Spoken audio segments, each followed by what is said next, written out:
Hey everybody, welcome to What Drives Us, episode 176 for March 2nd, 2016. My name is Russell Frost from Prius Owners Group. I am your host this evening. My standard co-host, standard? My sometime co-host. Occasional. Substandard. The guy who used to co-host this show a lot. Danny Cooper is out. He's pregnant and is giving birth at the end of this month. So we gave him a little time off, keep him off his feet. You know, he's kind of whiny. Yeah, he is. In the last month, he's just he's whiny. He's no fun to be around.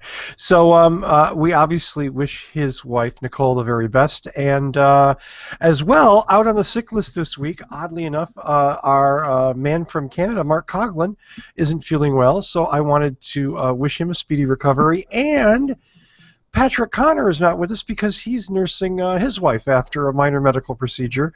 So we hope a speedy and complete recovery to her.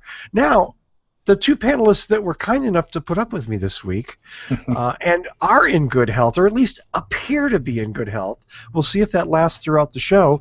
The first one of which is our man from Boulder Hybrid Conversions in Boulder, Colorado, Mr. Paul Guzik. Hey, everybody. Glad to be back, and as usual, I'm drinking another Colorado beer. This All one right. is Colorado native, although I'm not a native of Colorado, but no one is, I think. But there you go. I just somebody posted something. Lawyers, Guns, and Money barley wine. Are you familiar with this Colorado brew? I have not seen that one. There's about 900 breweries in Colorado, so everywhere. That's the wonderful thing. That sounds like a New Year's resolution right there. Oh, and go to 3 every day. Yes. 3?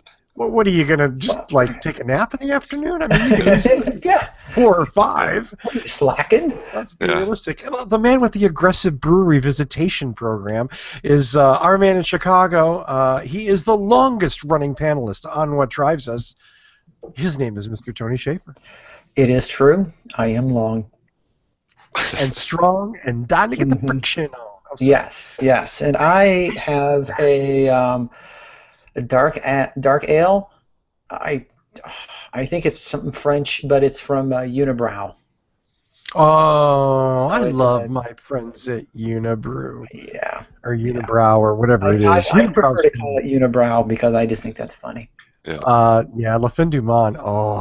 So good. Epimere is so good. Yeah. I'll miss living close to Canada for cheap Canadian beer that I had to go to Canada to get, by the way. It's not cheap in the U.S. ever.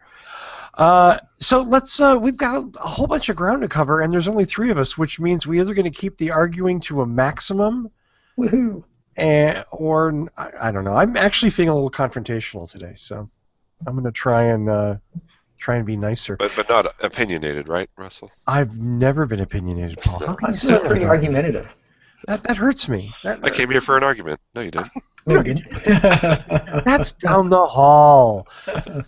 Speaking of down the hall, Mark Coughlin was going to talk about an Insight EV story this week that reviewed 2016 plug-in electric vehicle sales, which was interesting in that the last or the first 3 quarters of last year, plug-in sales were pretty flat, were pretty miserable. Since then, however, we've had really, really good months, record months, increases 10% or more.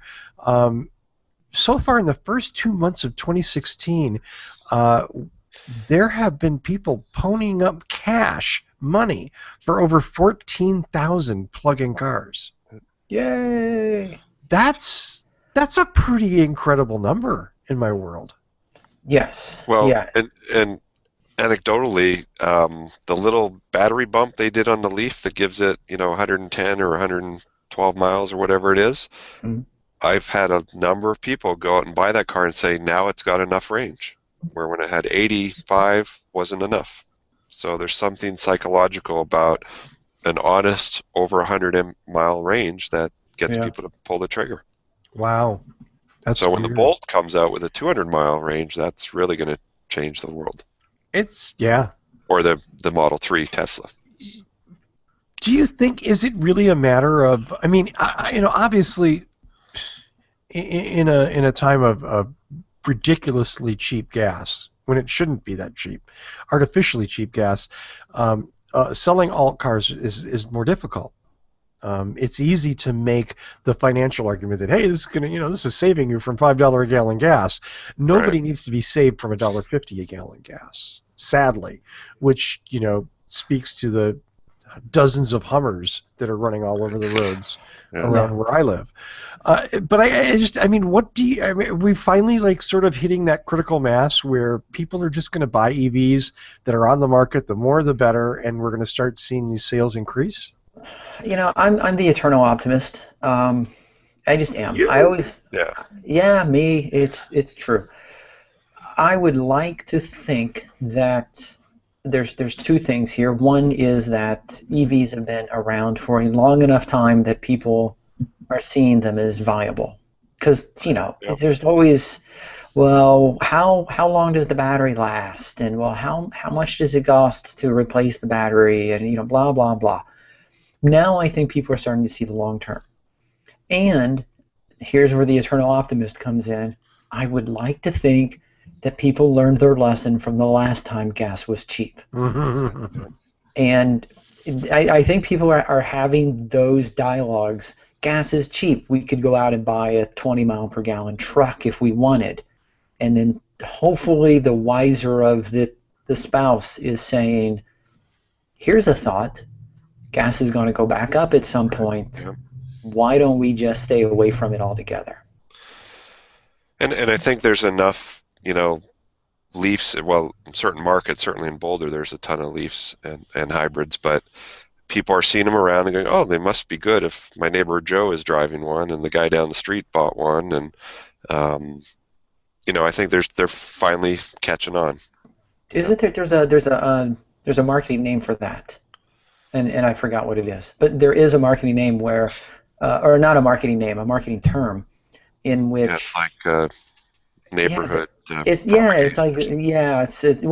like organic growth, where, like you said, when you start seeing more of them, then you start, then you start changing your mind.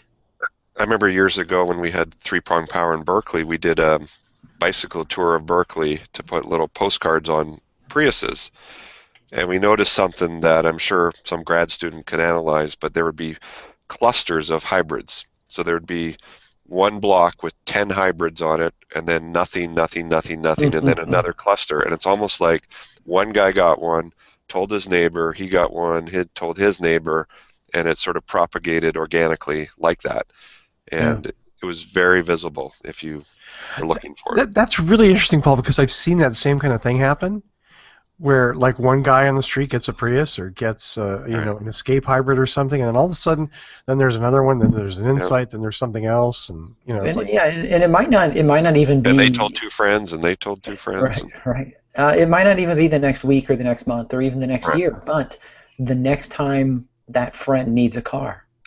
Right. While they're looking around and doing the research, they're going to walk over, they're going to knock on Joe's door, and they're going to say, "Hey, how's that thing holding up?" Right. Yep. Wow. Because you're going to believe what your neighbor says over what you read in the magazines or see the ads on TV. So, Yeah. Or your coworkers, Yeah. So. Just as good. Especially I work with a bunch of engineers, and I don't have to convince engineers about the longevity of electrical motors. Right. So I'm starting to see more and more alternative cars just because they get it. I don't know. What about when the timing belt breaks on the electric motor? Well, you will have to. Every once in a while, you have to grease the spark plugs. Yeah. I'm pretty sure. Or adjust the muffler bearings. You got to realign the giggle box. Well, The one type of vehicle that you don't have to do that on, oddly enough, or at least none of us have to do that on, are vehicles that you don't own. And because this show takes a broad view of the category, we're not just talking about cars. We're not even just talking about all cars. We'd like to branch out. Two of my favorite things are public transportation and Los Angeles, because I'm from LA and because I'm a big mass transit guy. Los Angeles just started celebrating the opening. This coming May, will open a brand new rail line. It's called the Expo line. Here's the magic of it. The magic of the Expo line is in Los Angeles, from downtown LA to the beach in Santa Monica, 46 minutes. That's all awesome. day long. That is Yes. absolutely incredible. And you know what? Millennials who don't like to drive and like to play with their phones will be eating that up. Yeah, that is faster than I can get to downtown Chicago on the train. Yeah, I mean it's a wonderful thing. Yeah. Yeah, And I seek out mass transportation every chance I get. I saw this article, and the first thing that ran through my mind was, it's about time LA gets trains. Yeah. You know. Well, LA's actually been working on this now for a decade and a half. Oh, or right, more. right. I was trying to work on a really, it fell flat. Well, they've but been expanding it. Yeah. The joke of the LA trolleys that mantled. That GM.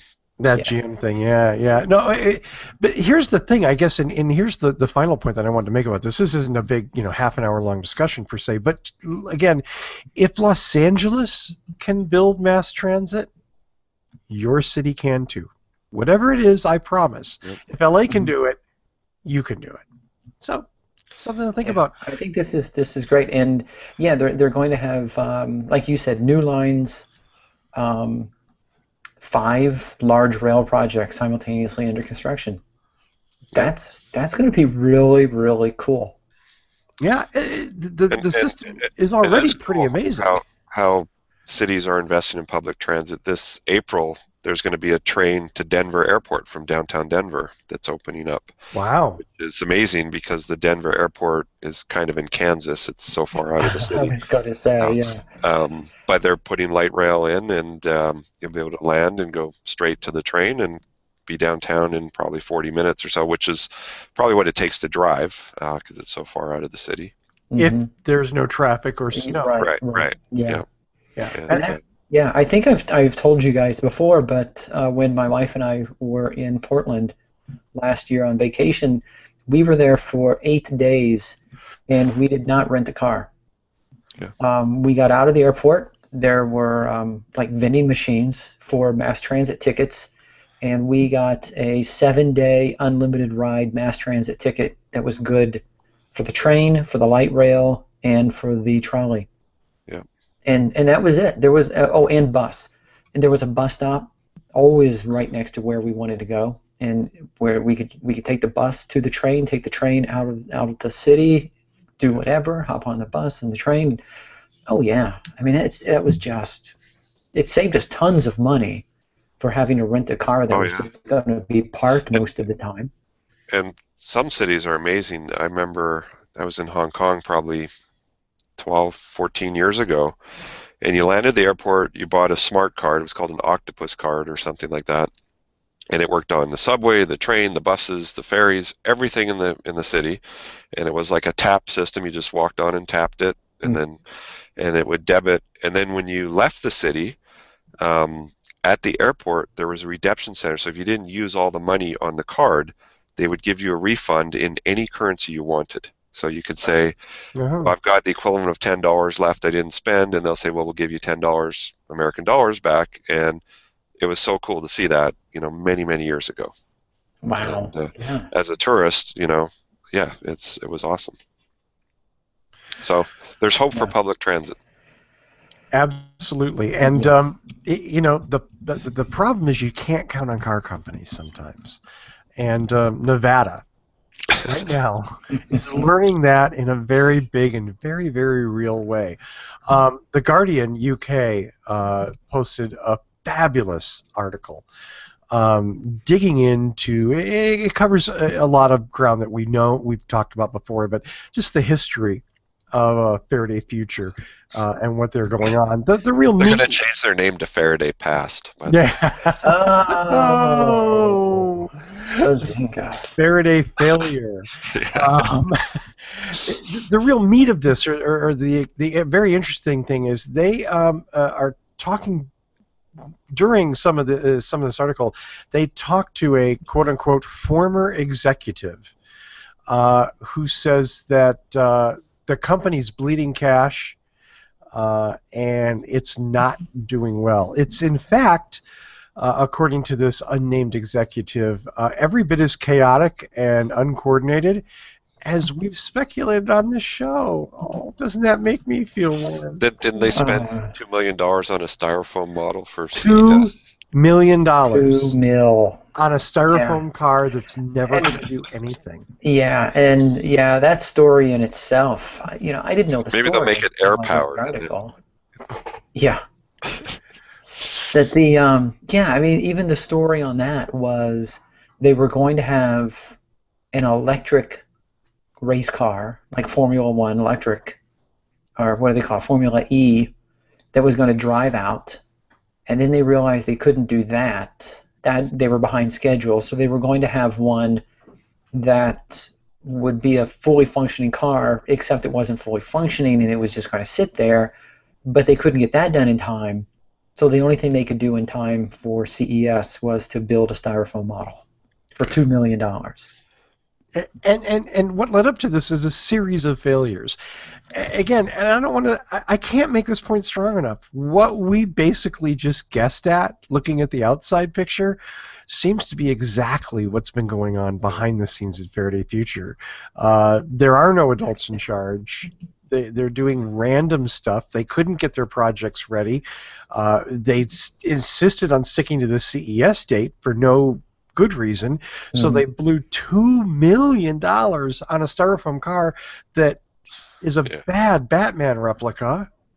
And now I hear the prime investor guys got financial troubles back in China and is not writing checks anymore. So. The Chinese economy is not doing so great, so he's suspended trading on the Chinese stock market. Yeah. Ow. And Nevada, to make things worse, Nevada is insisting on a performance bond of no less than $75 million from Faraday Future, because Faraday Future says, hey, you've got to build roads to our factory site, and you've got to put in the infrastructure and all of this. And Nevada's going, show me the money. Yeah, that piece of desert's been a piece of desert since time began. Yeah. And the idea that the state of Nevada is going to put in a whole bunch of infrastructure and have nothing go in there, that ain't going to happen. Yeah. Which, good for the people of Nevada. At least they're not, they're kind of stupid in buying this Faraday Future crap, but they certainly don't need that after having all their rooftop solar taken away from them. Well, there's that, but they'll enjoy their coal-fired boilers in the beautiful state of Nevada. Especially when the Hoover Dam empties out. Right. Isn't the Nevada utilities just coming around and handing people lumps of coal and saying, just burn this? Yeah. I think burn might be one of the verbs. They're going to switch to rooftop coal. They'll put a little plant on every rooftop. Just cover the buildings with coal. But I'm feeding back to the grid. Yeah, exactly. Make my meter run backwards on this. There is a new company in Colorado that's advertising. It's actually a pretty cool name. It's outsourced solar for when you have solar panels on a farm, not connected to your house directly, but they call it roofless solar, which is pretty cool. Huh. So you can get all the benefits of solar without the panels on your actual roof of your home. Very nice. So it's like outsourcing it. So. It's sort of like proxy solar. Yeah. So the energy it generates, feeds into the grid, and they just take it off your utility bill in kilowatt hours, not in dollars. Nice. Even though it might be 20 miles from your house. That's kind of cool, actually. Yeah. Why not? It's like carbon offset, right? Right. Well, and if you live in a place where your roof doesn't face the right direction, or you got too many trees, or you don't want to put panels because your neighbors are idiots, or HOA, or whatever. Or if you live like I do in a 6-unit condominium townhouse, right? I can't do anything to my roof, but I would love to support a non-coal power supply. Yeah. Well, move to Colorado, and you can have it. We should all move to It's Colorado. on the list. Okay. Yeah. Yes. Mhm. Yeah, good point. And I think Tony actually has a nice follow-up to this story. It's the Faraday bad news, good news. Because interestingly, um, I just closed my. Oh. Well, do you want me to do the... I can do the lead-in Wait, without even wait. looking at it. Hold on. Open, last, closed. Are you sure? Wait. Okay. Yeah. So, damn it. I What's feel wrong, like the guy Tony? at Apple trying to talk in front of Congress when his iPad shut Oh. down. Yeah, so Faraday Future, as Russell was kind enough to put up on the screen, has filed their first U.S. patent for what they are calling and I think this is a quote, a really cool inverter. No, you're kidding me. They didn't really say that, did they? Faraday Future ends first. Okay, so now Okay. I'm bringing it up. Yeah. No, they didn't call it a really cool. Thank Actually, you. they came up with all kinds of superlatives. Really cool was left out for some reason. However, after talking about how Faraday is going through rough times and they're bleeding money and the whole state of Nevada is kind of holding their breath, they come out with this press release that they have completely, dare I say, reinvented the inverter. And one of the things, according to the press release, that they did was instead of looking at existing inverters and trying to figure out how they can improve on it, they threw everything away and they started from scratch. And according to the press release, and I have nothing to go on but a press release and some shiny pictures, but according to them, they were able to make a higher efficient inverter that is smaller and simpler than any inverter that's currently out there.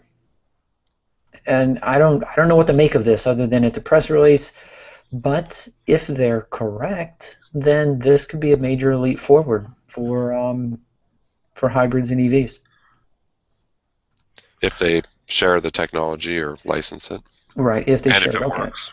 Yeah, okay, here it is. It says And if 20 it's to real. 30. Yeah. They say a 20 to 30% greater power density than the competitors' applications. But It's power density or efficiency? Because if it's just smaller, who cares? Okay, well, now here it's just power density. It does say density, yeah. It probably won't come in that beautifully machined aluminum housing either. Maybe not. Yeah. Probably not. I don't know. Well, first they got to build their factory.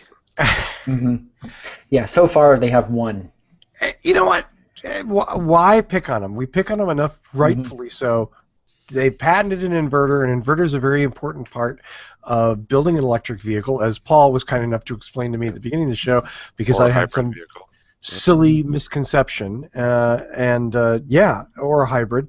So good for them. Maybe it's real, and maybe they'll use it in their car, and that's a good thing all the way around. Yeah, And it's less embarrassing than the Batmobile.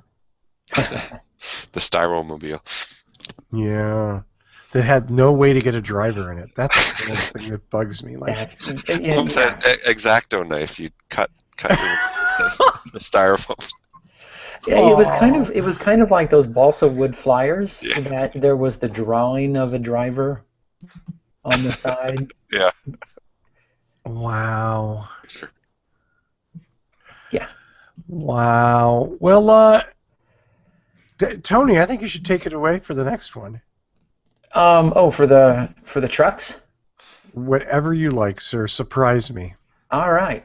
Well, the Hawks are currently leading the Detroit Red Wings 1-0 with 5:26 to go in the second period.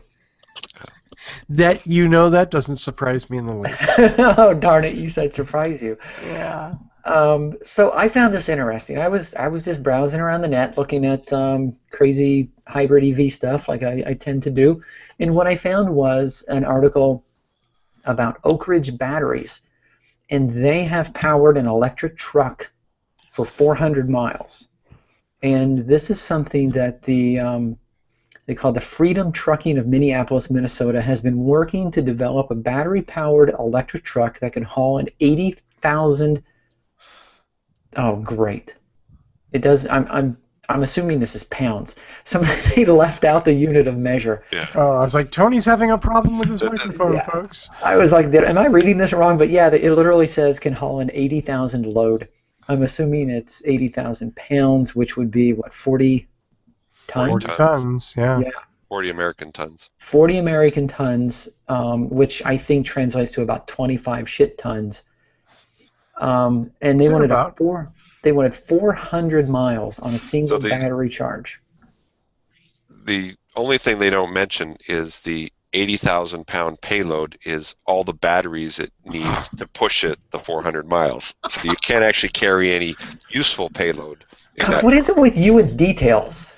Yeah, something smells about this. Yeah. Is it just me? There was one comment on the article that, and it's probably pretty true to being correct, is that the amount of batteries to push that much weight, the cost is about $500,000. So $500,000 in lithium batteries to push that truck 400 miles. So, hey, if they figured out a way to change the universe, good for them. They actually give numbers, and of course there's design and and there's everything, but they say the service what they do is they'll drive a dedicated route from Minneapolis to Chicago, and I'm assuming that they would have it's now 3-0. I'm assuming that they have charging on both ends.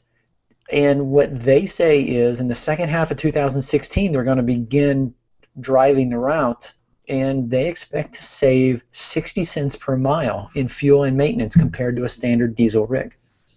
Now, again, I don't know how much of that, whether they are discounting the entire research and development, the actual purchase of the batteries, if they're just taking charging versus diesel.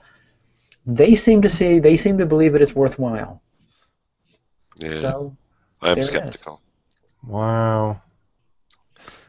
I mean, if you think about the amount of weight that rig takes to push versus a Tesla, that even a Tesla doesn't have a 400-mile range, they are going to need to have a semi-trailer full of batteries to push it. It doesn't seem like the most practical thing. It could be. I report about everything, and absolutely, it's maybe this is the start. Well, and I mean, if it was like the L.A. streetcar, with a trolley wire going down the interstate, and they had a we've talked about that. Yeah, we've talked about how we could certainly do that. Maybe if they use the Faraday Future inverter. That's the secret sauce. There it is, right there. Well, you know what the real secret sauce is? I do. This is where you're supposed to go. No, Russell, tell us. Is it LH sauce? Canada's favorite sauce? British comedian named Simon Brodkin brought the secret sauce in a big, hilarious way to the Geneva Auto Show this week. That's Simon down there on the ground, and he interrupted the president of Volkswagen giving their premiere demonstration at the Geneva Auto Show. Showed up in a VW like employee jumpsuit with some kind of just black box and said, "I'm here to install the cheat device." And then proceeded to slide under the car and pretend he was actually installing this device. The whole time the CEO of Volkswagen's kind of... Or helmet is like, oh. Yeah, he's kind of like stuttering. No, the car is perfect already. And he's like, no, we need to put this on there. I think the Volkswagen dude did pretty good given the situation, because that's a high-stress situation and something like this comes up. Right. I mean, that would unsettle anyone. But when the guy says, "I'm going to install this cheat device," and the CEO replies, "That's not necessary. The car is perfect." That was probably... Well, what he meant was they already installed it before it got on stage. Right. Every Volkswagen leaves the factory with a perfect cheat device. Yes, yeah. It's the one thing that this makes me feel really good about is Volkswagen so far has done a really good job of dodging this whole issue, of sandbagging it or just letting hoping the clock's going to run out on it. And I don't know what clock is ticking, frankly. They have to address this issue at some point. But I'm glad to see that people are going to take it into their own hands to publicly embarrass Volkswagen until Volkswagen does something to genuinely solve this problem. Maybe that's what it takes. Maybe it's the fact that when so much of this happens, people just want to forget it and move on. They want to just say, okay, that was really sucky. I'm tired of thinking about it. Let's move on. Maybe it needs to stay in the forefront of the news. I mean, I think they're just sucking big time all around right now. When I drive home every night, the VW dealers in Boulder's on the way, and it's like crickets there. I mean, there's no people there, nothing going on. And, of course, the Toyota dealer is packed. So I'd hate to be working for a VW right now. I can't imagine who wants to buy a VW, just given the uncertainty. And I hate that term. It's grossly overused, like consumer uncertainty. This is genuine uncertainty. It's not that Volkswagen's going to go away. I don't think that's the issue, although I'd kind of be happy about that. And you know what? Probably most of their cars are perfectly fine and compliant, but because they've cheated, people are saying, I'm not going to go near that company. Right. And the fact that I think when this whole thing came out, it was, a stat that I read was something like under 10% of the cars that Volkswagen has sold in the United States are diesels. Yep. So but you it's tarnished everything. Yeah. Everything. 90% of the fleet is going to sit on the lot because of what happened to the other 10%. Yep. Well, Mr. Schaefer, I think you have a follow-up. I do, and this came out just today. In fact, on USA Today. Oh. See how that works? Yeah. The site with the auto-playing video. Thank you, USA Today. I hate you. Oh my God. Yeah. Anyway, so I just came upon this today, and I was like, hey, Russell, we really need to talk about this. It turns out the head of this article is Volkswagen, we thought scandal wouldn't cost much. Let's just let that sink in for a moment. Yeah. So the admission was part of a statement designed to show that it didn't intend to defraud investors. And what it was is that they're of course being sued and everything, and so they have to disclose certain details.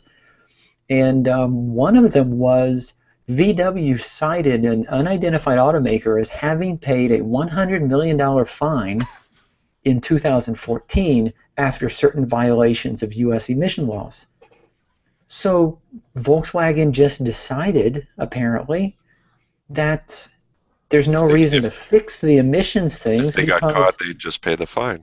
If they get caught, and that's even what it says. It was expected that it would be resolved with the authorities for when they disclosed the notification, there would be a slap on the wrist, they would pay their penalty, and everybody would go their separate ways. That was what they expected. Yeah. Let that sink in. I mean, that is ridiculous. This is where I don't encourage our listeners to burn down Volkswagen dealerships, because that would be a horrible and irresponsible thing for me to do. So I'm not going to do that. Yeah. But you could send them dildos in the mail.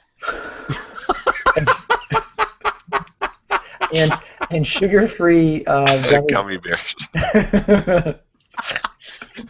the flatulent gummy bears. Oh. Yeah. No, the explosive diarrhea gummy bears. Diarrhea gummy bears, excuse me. Yes, you can do that. I encourage you to do that. And really, gummy bears to a German company, that's like writing home, There's nothing wrong with that. Sneak a big bowl into their reception counter, in the front of the dealership, so they can share it with all the customers. Yeah, gummy bears. Here, give lots to the kids. Ooh. It's going to take me several minutes. Daddy, this car is making my tummy hurt.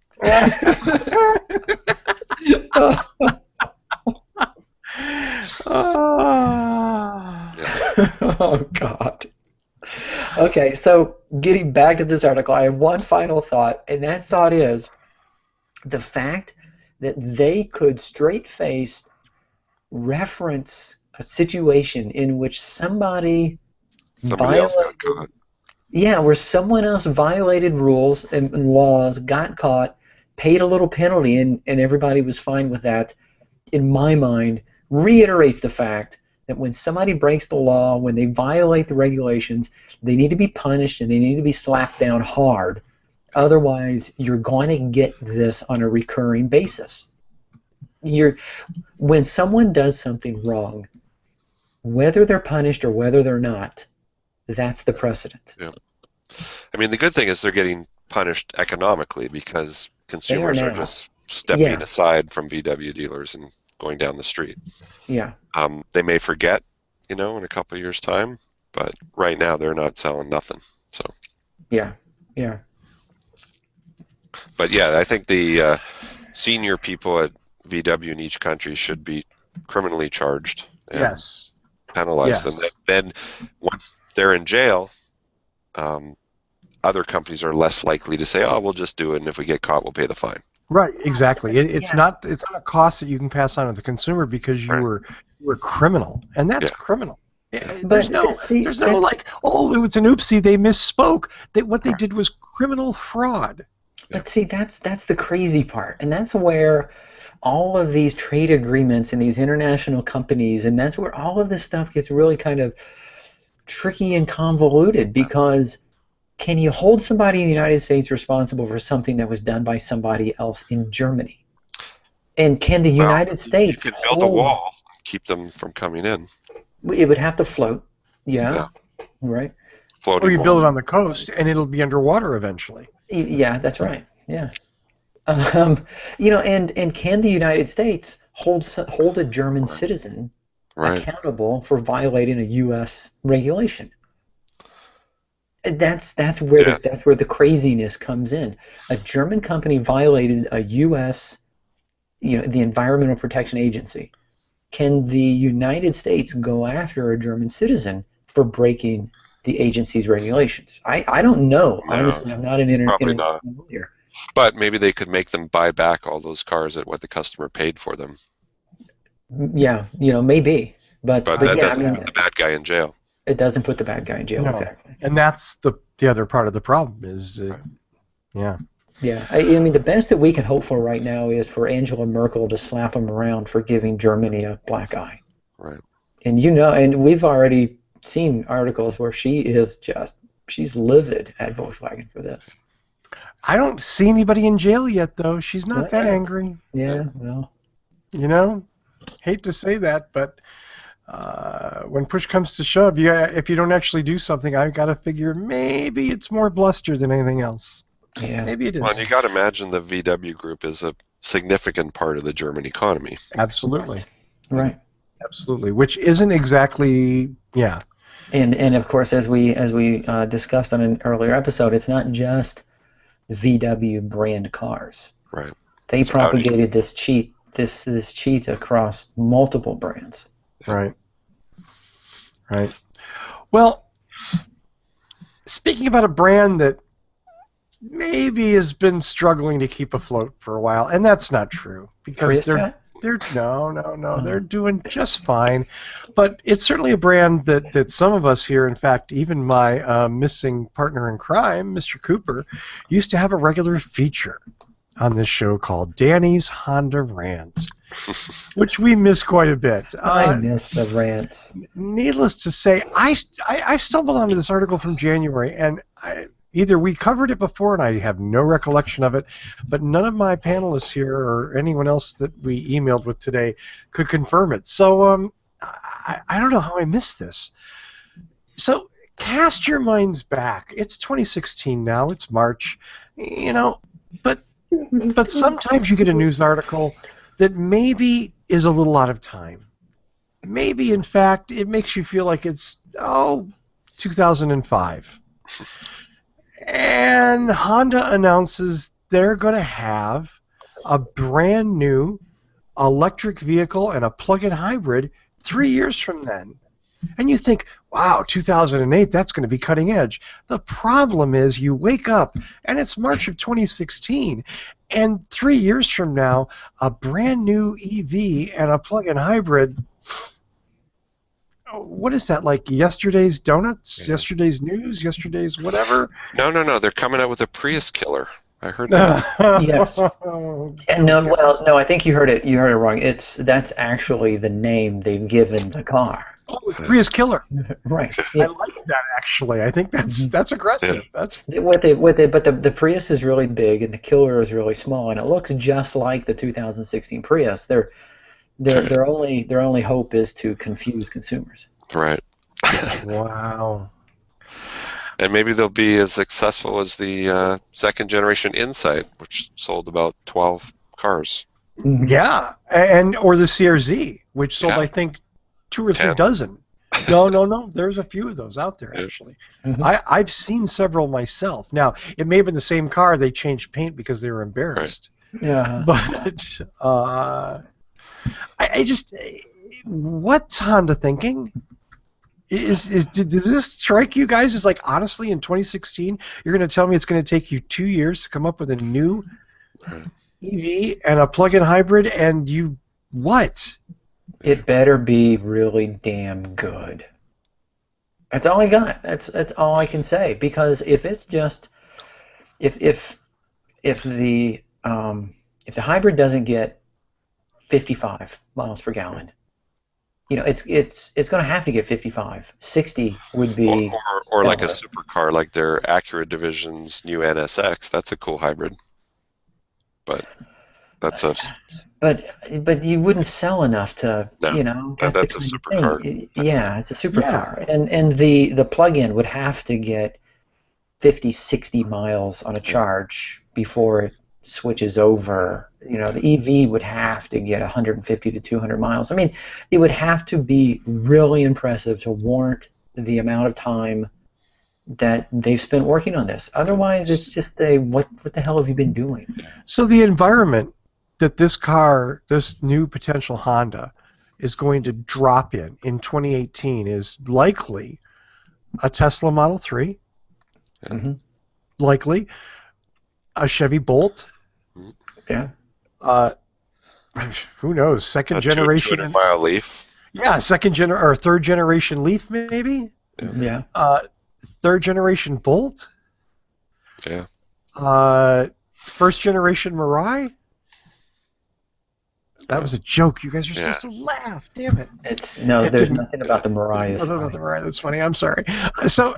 It's called being a little too late to the party. Yeah, I mean, but here's the thing: you can't just walk away from it, can you? You can't just go, we're not going to do these. We're going to build gas cars until people stop buying them, and then we're just going to make motorcycles. You can't walk away. Instead, what you do is you jump in like Microsoft did into the smartphone industry and pray for the best.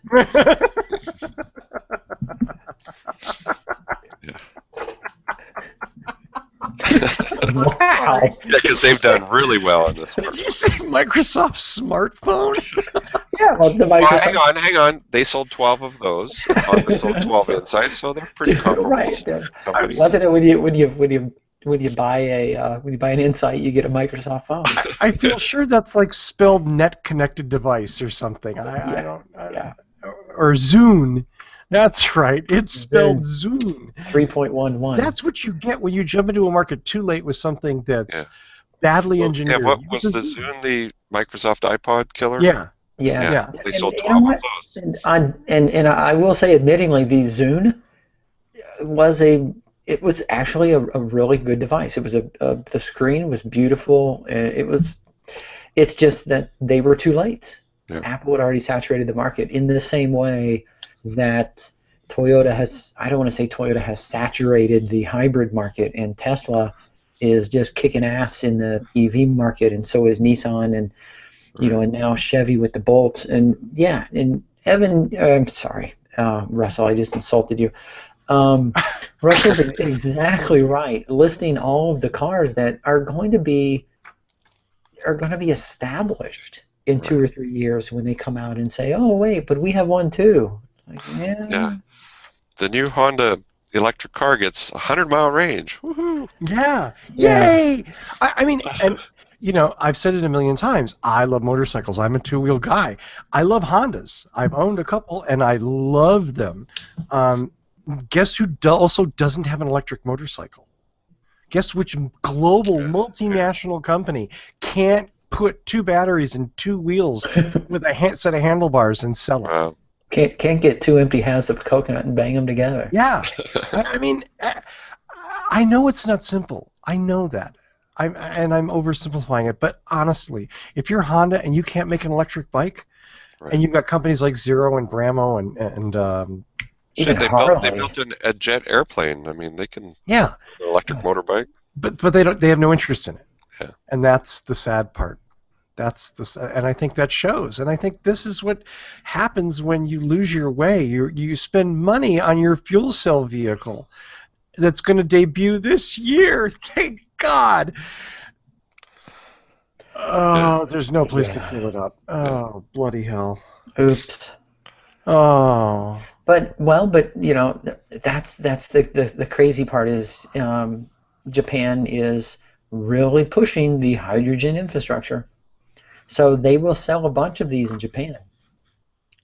Well, I hope they enjoy being a truly Japanese company. Yeah. Because that's the direction it smells like they're heading. I think that's all I got for the news. I'm spent. You guys got anything else? Did I miss anything? If Honda's looking for a new factory, I hear there's a vacant lot in Nevada. That's true. They could build the electric motorcycle in Nevada. In Nevada, yeah. And really, there's no place like North Las Vegas. And by that I mean there should be no place like North Las Vegas. Okay. It's just an empty desert. Yeah. I have family in Vegas. I have good friends in Vegas. My mom just left Las Vegas, and there's no place like North Las Vegas. Wait, yeah, Dante wrote about it. There is a place like North Las Vegas, actually. It's right beside Meth Town. Yeah. Yeah. The part of North Las Vegas where the people are employed. Meth Town. Meth Town, jeez. Or no, that's Albuquerque. Sorry. That's I want to thank Tony for the title of this week's episode, which I have before the end of the episode. Ready? Sweet. Explosive diarrhea gummy bears. Yeah, baby, there it is, right there. That is alternative fuel. If episode 1. Hey. We should put a link to the Amazon reviews of the explosive diarrhea gummy bears because they're quite entertaining. And I will try to put the link to the Mythbusters using gummy bears as rocket fuel. Which is actually a fun little 3-minute video. So we've got gummy bears doing all kinds of work. And was it rocket fuel like sitting on a chair having explosive diarrhea? No. Or some other chemical process. They actually took gummy bears and ground them up and made them into solid rocket fuel and then sent rockets up. Sometimes, those Mythbusters guys are very literal. Yeah. So, very explosive. But they're funny. I like them. Shout outs. Paul, I hear you have a little business going in Boulder, Colorado. Yep. We're here at Boulder Hybrids. We service and maintain hybrid cars and electric cars, so anybody in the mountain state of Colorado, come on by. We can make your car happy. So that's boulderhc.com. Boulder, Colorado. Paul Guzik is the man for hybrids and EVs. It's true. Go see him. Paul, do you forgive me for doing that little hypey kind of commercial thing after you talk? Whatever floats your boat. Okay, I mean, I just, I care, Paul, I care, I do. Before I turn the microphone over to Tony, I'm going to get rid of one of my little things that I need to go through. My partner in crime, Danny Cooper, has a little thing. If you have a Prius and you need accessories, one place to go, the Prius Chat shop at priuschat.com/shop. Like I said, Prius accessories, mud flaps, the little ones with the women on them and profile. If you need some of those like expandy windshield, or gun rack for your Prius. A gun rack for your Prius. Right. Something a lot of people don't realize is the mud flaps that Danny sells in the Prius shop. The chrome woman, the outline is actually his wife. Oh. Yeah. I'm really going to stay out of this. He's not here. He is not here to defend I could end it. up in Danny's hometown someday, and she could just take a whack at me. So I'm going to stay. That's between you and him, okay? I am going to say he has the best Rebel flags window-mounted for Priuses of any place I've ever seen. Yes. Yeah. That might be going too far, too. And does he have any Gen 4 accessories yet? If he were here, he could answer that. I don't know. Because those are real now. You should go to priuschat.com/shop and look. If anybody has them, it's Cooper. He's got them. Okay. So the Prius Chat Shop. I'm sorry, Tony, yes? I just, there's a situation will never come up in which I could actually use this joke, but it just occurred to me that the people in Wisconsin are called cheeseheads, which made me think... No, don't go there. Make America great again. Get it? Huh? Anyone? Were you really going to go there with South Carolina?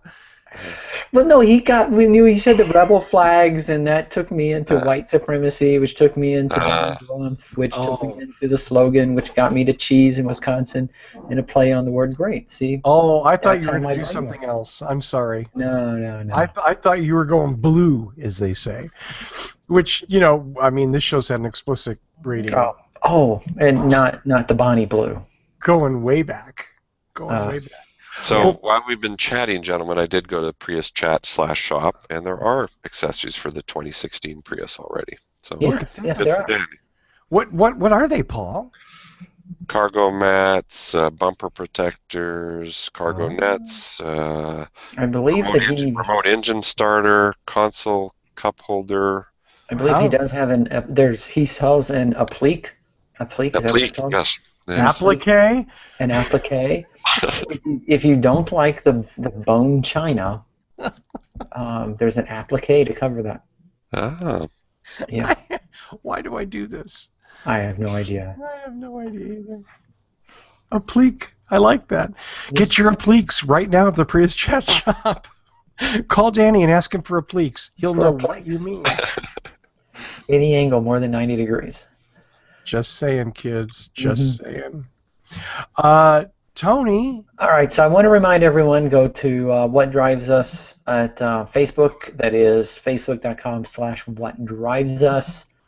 You can also find us at whatdrives.us, and that's where we post stuff. I am posting a series of articles about hypermiling. Very non-technical, just very. They are meant to be very practical. I just try not to go into the crazy hypermiling stuff. So the intent is it's stuff that you can read it, and then you can go out and just practice it. And a lot of it will seem like common sense because a lot of it is stuff that, quite frankly, we were taught how to do a lot of this smart driving when we were 15 or whatever and learning to drive. It's just that we turned 16, got our license, and threw all that knowledge out the window. Simply reminding you of some of that stuff. I do want to give some shout-outs. Harvey Outlaw recently liked our Facebook page, and I want to say, hey, thanks for that. Len Mason, of course, Lee Moon, you guys, Rob Neff, David Lauer, Lindsay, Austin, you guys are always around. I want to say hey to Corinne Fisher, Xander Joshua Lee. Thanks for liking the page. Welcome aboard. And, I just want to give a shout out to everyone who interacts with us on the Facebook page because we do read your comments. We reply when we can, and we enjoy the engagement. So throw some articles our way if there's something that you run upon that you would like to hear us talk about. Then throw it on the Facebook page, and we'll certainly bring it up. Did you actually just use the word engagement? Maybe. Don't do that. I don't know. I don't listen to myself. Unless you're asking a girl to marry you, don't say the word engagement, okay? Why? I don't know. I'm just feeling very parental today. Hey, I want to add, and I meant to do this, big, huge thanks to Lee Moon, who's there every day, every week, all over the page. Dude, thank you. That's my thumb. There we go. Yeah. 2 thumbs up, dude. You rock. I hate to. It's like I give a shout out to Lee, every single week. I mean, honestly, and there's I don't want to say a handful because, I want everyone to think that there are millions of people on the Facebook page. But, there's people like Lee and like David Lauer, like Austin, and a few others who don't get mad at me because I forgot. But you were there all the time. It's just, I love that. Thank you. Yeah. Thank you, Tony. You're welcome. Thank you. What's the score, Tony? I want to give one more shout out to Corey Crawford, who has faced 24 shots on goal and has blocked them all. Wow. Yes. That's so beautiful. As always, I want to thank Michael Manring for our amazing theme music. Visit him at manthing.com. Buy his CDs on CD Baby or iTunes. Michael Manring, he is the man. We talked about Danny's shop. We talked about Lee Moon, and visit us at facebook.com/whatdrivesus. You can also visit us directly at our main site, whatdrives.us. You can download or stream the show from there. It's available in audio and a video format. It's your one-stop shop. You get our links. You get the show. What more could you ask for? Well, actually. And don't forget, we have no sponsors, so our exactly. opinions are not influenced by big corporations. Yes, but they could be. They could be. I'm just saying. Bring over the money truck. Mm-hmm. Faraday Future, back the money truck up, baby, and we could be your biggest fans. Yeah. Mm-hmm. You know what? Yeah, I could be bought, but I don't think they're gonna buy me. It wouldn't even take much. Honestly. Yeah, really. You're thinking like a new house, right? I mean, a styrofoam car. A styrofoam car. See, I could just put that styrofoam car in front of my house. That's all I need, is to just have that in the driveway. You'd be the big man on campus. Yeah, that would just be depressing watching that car like slowly fall to bits. It would melt in the snow. The raccoons would chew it. Kids would paint on it and stuff and sit on it. Just break chunks off of it. In like 6 months, it would just be a pile of unrecognizable plastic. Your homeowners association would fine you. Who wants to mess with that?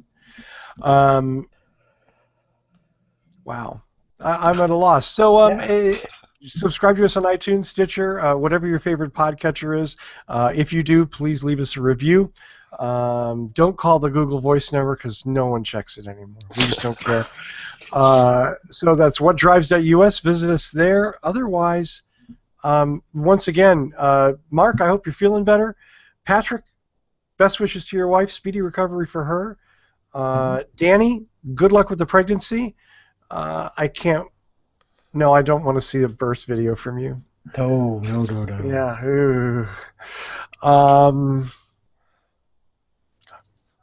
That's it. Cue the music. That's it. Let's cue the music.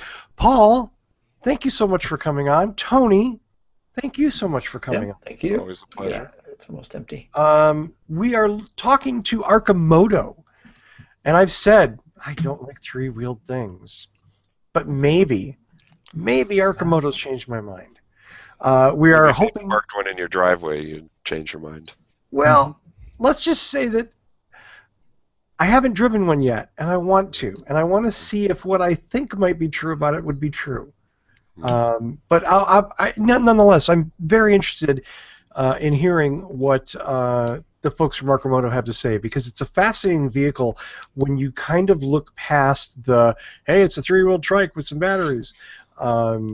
It's an interesting vehicle, and they've done some really, really rational things, which is nice. Aren't those called tuk-tuks? Tuk-tuks? Yeah. Never heard of a three-wheeled tuk-tuk? No. In Asia, it's like a three-wheeled rickshaw type thing all over Asia, but now there's an electric tuk-tuk company in No.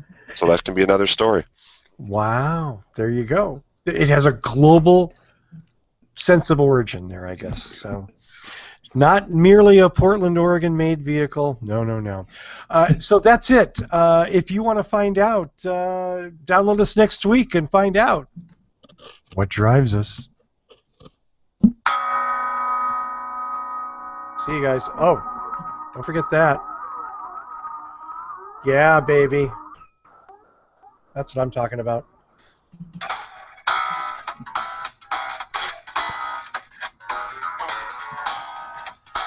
Michael!